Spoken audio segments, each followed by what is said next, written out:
السلام علیکم۔ جب پہنچ جاتی ہے تمہاری اس تک صدائیں تو وہ بدل دیتا ہے نصیب کی لکیروں کو بھی، کیونکہ وہ خالق ہے، اس کی بارگاہ سے کوئی بھی خالی ہاتھ نہیں لوٹتا۔ خوشی تب آتی ہے جب آپ اللہ سے اپنی پریشانیوں کی شکایت کرنا چھوڑ دیں اور جو پریشانیاں آپ کو نہیں ان پر اللہ کا شکر ادا کریں۔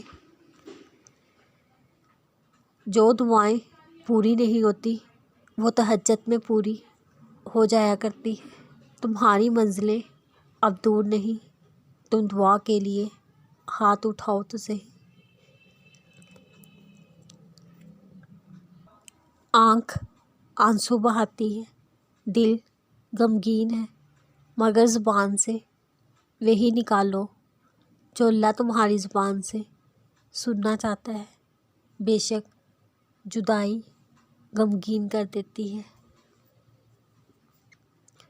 صرف جائے نماز وہ جگہ ہے جہاں رو لو، سامنے والا تماشا نہیں بناتا۔ محبت انسان کو سکون دیتی ہے، نہ کہ بے چینی اور اضطراب، اور یہ محبت نکاح کے بعد ممکن ہے۔ نام نہاد محبتیں دل کا سکون تو برباد کرتی ہیں، بلکہ آپ کے دین کو بھی برباد کر دیتی ہیں۔ دل میں اترنا اور دل سے اترنا معاملہ کن فیکون کا ہے۔ اللہ تنہائی میں ملتا ہے، خود سے تنہا ہو جانے، خود سے دستبردار ہو جانے۔ اللہ بندے کے دل میں اترتا ہے، وہ خود آتا ہے تنہائی کے سمندر میں۔